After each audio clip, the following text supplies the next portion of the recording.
Alors, je voudrais revenir, on va dire, sur cette, je dirais, année, vraiment d'autres moments, chaque décennie, il y a eu un changement majeur dans ma vie. Et je dirais que les années 90, 11, 12, disons, sont des années très intéressantes dans les points de vue disons, de mon travail. J'ai publié La folie des autres, j'ai publié Itinéraire des émotions, j'ai publié aussi beaucoup dans des revues différentes, comme aussi dans des revues encore dans l'anthropologie médicale et dans l'ethnopsychiatrie. J'ai devenu de plus en plus une anthropologue. Je dirais plus que l'anthropologie médicale, la mienne était plutôt une anthropologie du corps, et une anthropologie du corps politique. Qu'est-ce que je veux, qu'est-ce que signifie cette idée d'une anthropologie politique? C'est clair que cet corps était vraiment la scène sur laquelle s'est constituée, comment dire, toutes les formes de domination, mais aussi de résistance. On l'avait vu très bien avec la possession ritualisée, donc un corps fermé, clos, qui ne veut plus communiquer avec la société, avec disons, les dehors, et petit à petit, disons, d'autres formes de résistance, ou je dirais des formes de domination montrées sous les corps. Donc c'était un peu s'occuper à un certain niveau. Je n'étais jamais dans l'étude féministe classique, mais il y avait une revue très intéressante en Italie à l'époque, où il y avait, comme on dit, ce mouvement féministe, mais je dirais très pluridisciplinaire, et il y avait cette revue qui s'appelle Memoria. Et dans cette revue qui s'appelle Memoria, j'avais écrit un texte justement sur le corps, et c'était un peu, comment on peut dire, mon parcours vis-à-vis, et je l'avais intitulé vis-à-vis, disons, de ce qui pourrait être un corps politique. Et j'avais intitulé Où est le corps? Donc c'était vraiment essayer de comprendre, et c'était de comprendre, comment dire, toutes les formes, disons, d'inscription, de violence ou de liberté, mais à travers le corps. C'est clair que dans cette démarche, De Martino et Gramsci sont un peu abandonnés et rentrent dans ma vie ce que je considère vraiment comment on peut dire, je dirais des compagnons, je voudrais avoir un compagnon pareil, mais je dirais des personnes qui m'ont marqué, la pensée m'a marqué énormément et continue à me marquer, et donc c'est Michel Foucault. Alors, il avait eu une interview à Michel Foucault, qui après est apparue dans Die écrit, mais après, qui s'appelait Metaphysica del Corpo. Et c'était écrit en italien, publié en italien, et ces livres qui étaient publiés dans les années 70, 75, je ne me rappelle plus, l'édition italienne était la première édition. Comme vous savez, Foucault donnait beaucoup d'interviews et beaucoup disons, de petits écrits dans des langues étrangères, et après, des écrits l'ont, comment on peut dire, l'ont rapproprié à la France. Donc, cet livre, non, Microfisica del potere, pardon, Microfisica del potere, mais où le corps était central, comme scène de toutes les formes, comme nous savons bien comment traiter Foucault le corps, et scène, disons, des différentes formes de domination et de contrôle du corps, de la sexualité à d'autres formes, jusqu'à la violence, la torture. Vous savez, encore aujourd'hui, j'ai un séminaire sur Foucault et sur le corps. Encore aujourd'hui, à l'Université de Montréal.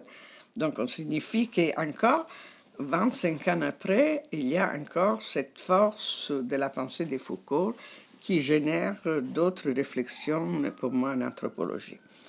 Ça, c'est, je dirais donc, que les corps politiques Et aussi comme était imaginé à un certain moment par Nancy Scheper-Hughes et par Margaret Lock, qui avait écrit ces Three Bodies, The Mindful Bodies, ces très fameux articles, et qui avait mis ensemble l'anthropologie médicale et la pensée de Foucault. Donc je dirais, j'ai commencé à traverser de plus en plus cette idée que les corps étaient vraiment les lieux du politique. Et ces lieux du politique pouvaient être étudiés dans une société très précise, comme était la société en Italie du Sud, que j'avais étudiée, et pouvaient aussi devenir un lieu de réflexion d'une pensée critique différente. Et ça, je dirais que c'est une trajectoire que j'ai continué à avoir jusqu'à aujourd'hui. Et dans cette optique disons, de la pensée autour du corps politique, mes interventions et je dirais mes rapports avec les universités étrangères se multiplient. Alors, il y avait les groupes de Harvard avec lesquels j'ai collaboré beaucoup, donc le groupe de Harvard en anthropologie médicale qui était géré d'abord par Arthur Kleinman et après par Byron Good et Mary Jo Del Vecchio Good.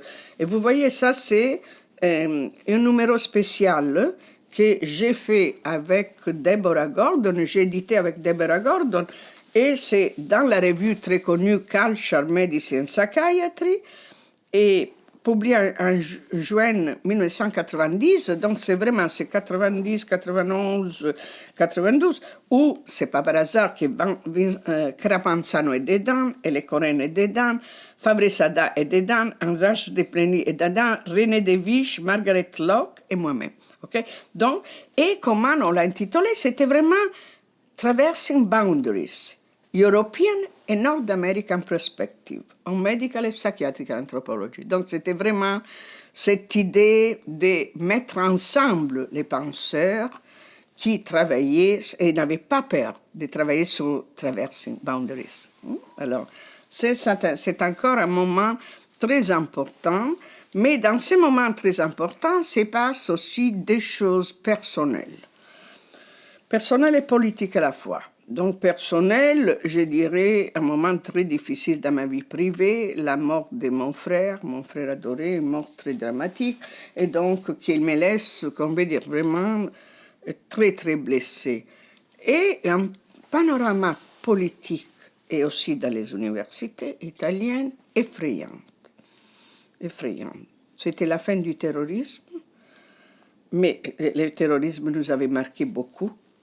Je me rappelle très bien les jours qui ont retrouvé à 200 mètres de chez moi à Rome les corps d'Aldo Moro, qui était le président de la démocratie chrétienne.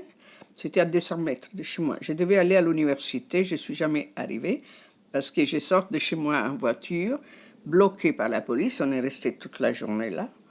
Mais donc, le terrorisme, la violence, la confusion, je dirais, politique.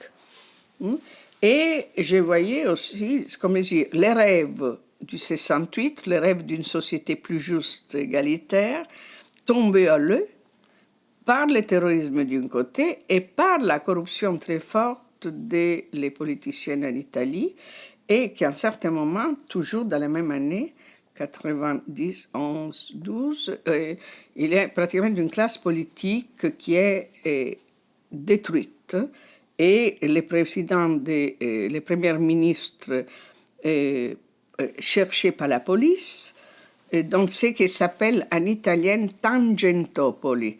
Donc tout, c'est les pourboires, comment on dit, non, l'argent noir. Hier soir, on a très bien écouté une chose pareille ici au Québec. Eh bien, imaginez que ce qui s'est produit hier soir autour du gouvernement, de l'ex-gouvernement du Québec, s'est produit pendant 2 ans en Italie. Tu voyais chaque soirée à la télévision quelques politiciens qui arrivaient, qui étaient interpellé par la police, qui était mis en prison et des procès publics.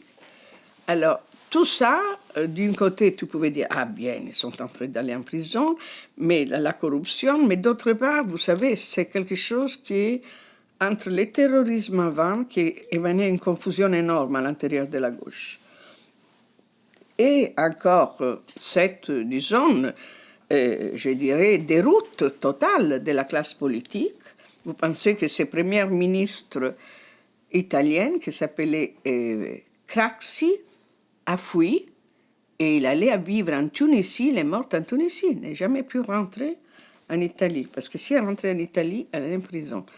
Donc ça, c'était un combat et c'était la destruction. Dans cette destruction des partis, de la classe politique italienne, se produisent pour moi des éléments qui me rendent, probablement parce que j'avais aussi du privé, souffrante, mais qui m'ont donné vraiment l'idée, est-ce que je vais continuer à vivre et à vivre dans un pays où après, toutes les institutions souffrent par cette, qu'on peut dire, je dirais, perdre d'une vision communautaire, d'une vision d'une société démocratique plus égalitaire.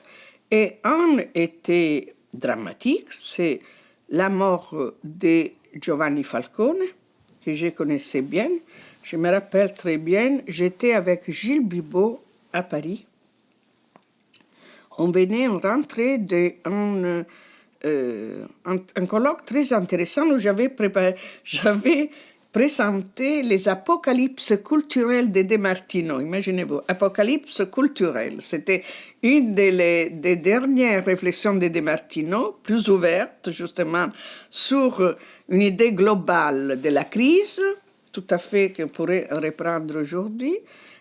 On était en Roumanie, un colloque de psychiatrie et d'ethropsychiatrie, on revient. Moi, je devais prendre le lendemain l'avion pour Rome, et lui devait prendre l'avion pour Montréal. Et là, j'ouvre la télévision et je vois que Giovanni Falcone, que je connaissais très bien, on faisait partie d'un groupe d'amis très très chers. Et un des amis était le grand sociologue qui avait connu, qui connaissait très bien la mafia. Il avait travaillé donc avec Giovanni Falcone, c'est avec lui que je l'avais rencontré, une des grandes intellectuelles italiennes. Et puis, Gilles était là. Et je me rappelle que j'ai alarme, puis je téléphone à cet ami, puis je frappe à la porte de Gilles, qui connaissait très bien qui était Giovanni Falcone, et je dis à Gilles, je ne veux plus vivre d'un monde où, pour faire son devoir, on devient un héros.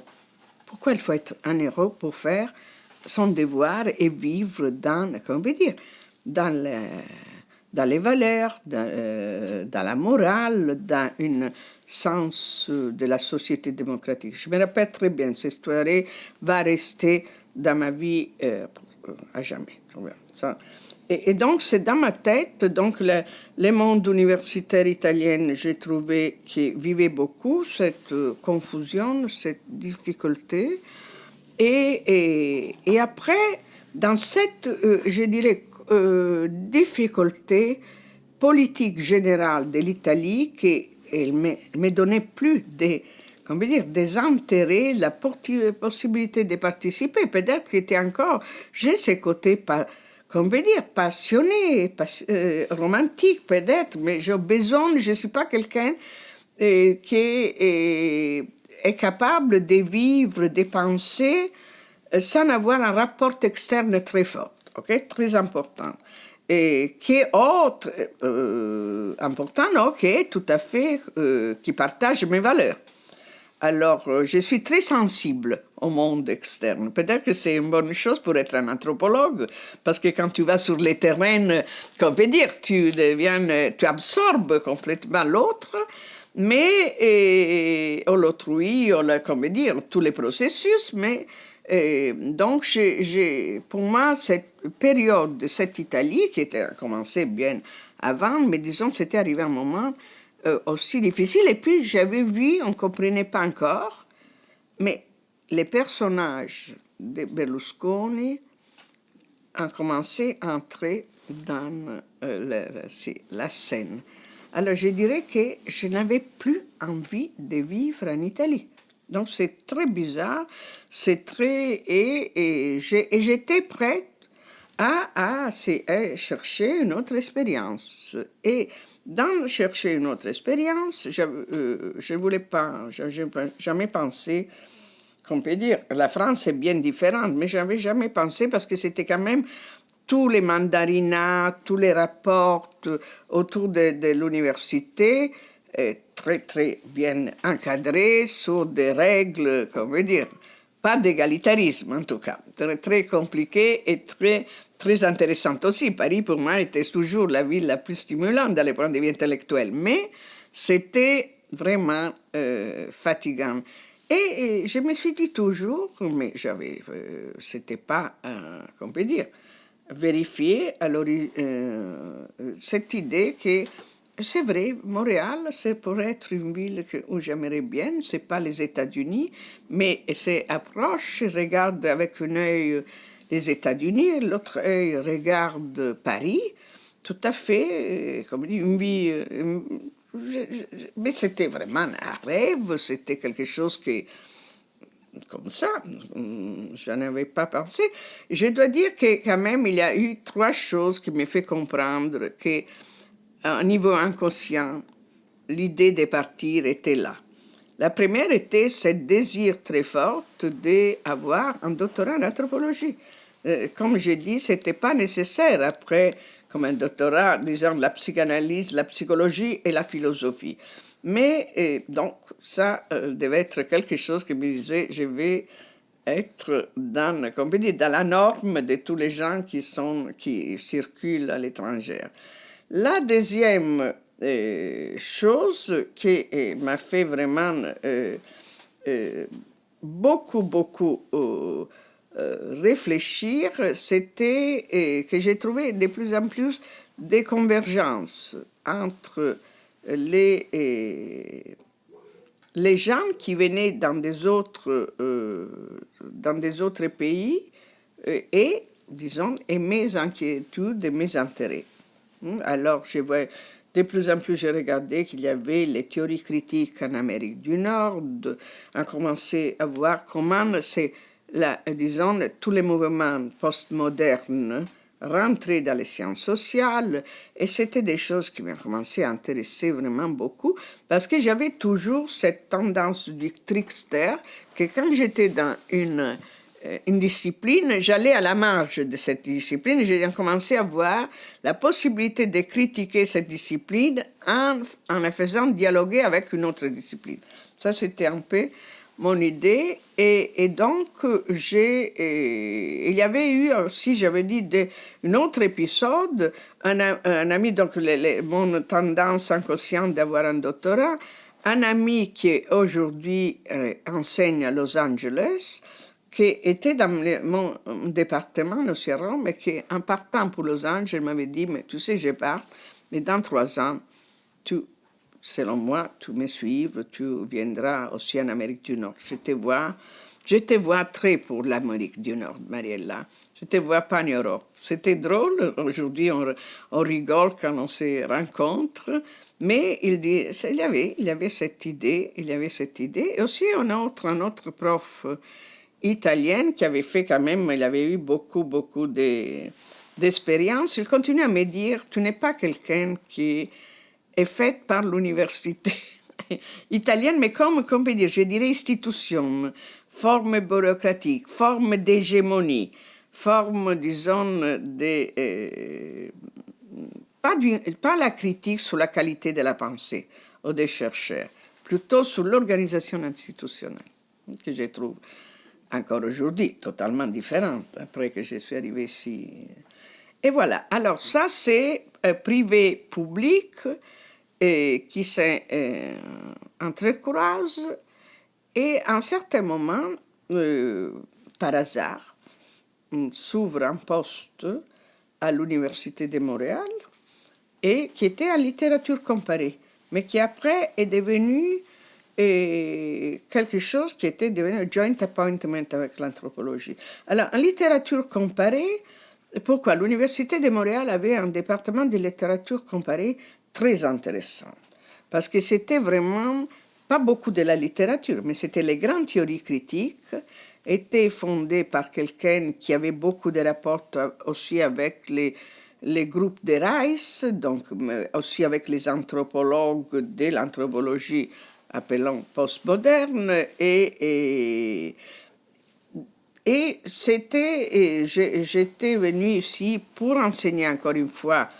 pas en littérature comparée, mais littérature comparée m'avait invité à faire une conférence. Il aimait beaucoup, comme veut dire, ce qu'était cette approche pluridisciplinaire que j'avais à moi-même. Mais ce n'était pas une approche, comment veut dire, construite comme une pluridisciplinarité. C'était vraiment la requête. Là c'est, comment veut dire, ces penseurs de la philosophie parlent sous cet argument. L'autre, il parle sur l'autre argument. Donc, c'était vraiment d'intégrer tous mes parcours. Souvent, comment dire, dans des cercles des anthropologues italiens, ils disaient mais tu n'es pas vraiment une anthropologue parce que tu as fait la philosophie, parce que tu as beaucoup de Foucault. Donc, tu n'es pas, mais tu n'es pas aussi non plus psychanalyste, tu n'es pas non plus philosophe. Et j'arrive, comment dire, ici, comment dire, j'ai vaincu un concours. Où il me disait, oh, c'est magnifique, tu es ça, tu es ça. Donc, c'est tous ces morceaux de mon trickster, de mon identité trickster, étaient devenus, comment dire, comme un élément positif et pas négatif. Mais en arrivant donc, moi je me rappelle très bien, je ne sais pas si j'ai le droit de raconter un épisode personnel, mais comment dire, alors, j'ai reçu, j'ai fait mes conférences, bref, j'ai reçu l'offre du poste à l'Université de Montréal, et là, je rentre chez mes amis, j'avais une amie italienne ici, où j'ai logé, et puis j'ai commencé à pleurer. Et je pleure pour 24 heures. Ça, c'est une chose qu'aujourd'hui, je n'arrive pas à comprendre. Et je n'arrivais pas à arrêter de pleurer. Alors, pendant 24 heures, parce que là, je disais, j'ai joué un peu, je voulais tester, je suis toujours critique, mais là, tu dois prendre une décision. Hein? Et là, tu dois dire, OK, qu'est-ce que j'ai fait? Je quitte tout. Je quitte mes familles, mes amis, l'organisation, je quitte aussi l'université et je m'en vais d'un pays que je ne connais pas, où je connais 3 personnes. Donc c'était un moment, je ne savais pas quoi faire, mais j'ai pleuré pendant 24 heures. Mes amis qui m'avaient invité, je ne savais pas quoi faire, parce que c'était passé une catastrophe, non? Et à la fin de ces 24 heures d'émotions très fortes, je me suis dit, tu peux aussi à ce point prendre la décision de rester en Italie, tu ne pourras jamais plus te prendre de l'Italie, de la politique italienne, de l'université, etc., etc. Alors, il faut prendre bien les décisions, il faut choisir. Et là, la chose est très claire, je voulais venir. Okay? Donc, c'est pas... Il semble romantique, et vraiment, quand je le raconte, il semble quelque chose de romantique, mais écoutez, c'est vraiment passé comme ça. C'était fulgurant, c'était vraiment un an et demi moi, dans toutes mes choses de la vie, je suis comme ça. J'ai fait un changement global et la chose mature pendant des mois sans être claire. J'en commence à avoir, comment dire, de plus en plus une attitude d'être encore suffoqué. Alors les tricksters doivent partir, les nomades doivent partir, doivent faire quelque chose. Et donc, je pars et j'arrive ici à Montréal avec mes bagages, avec très peu d'amis, mais avec un espoir énorme qu'enfin j'aurais trouvé mon endroit, ma place pour beaucoup de choses.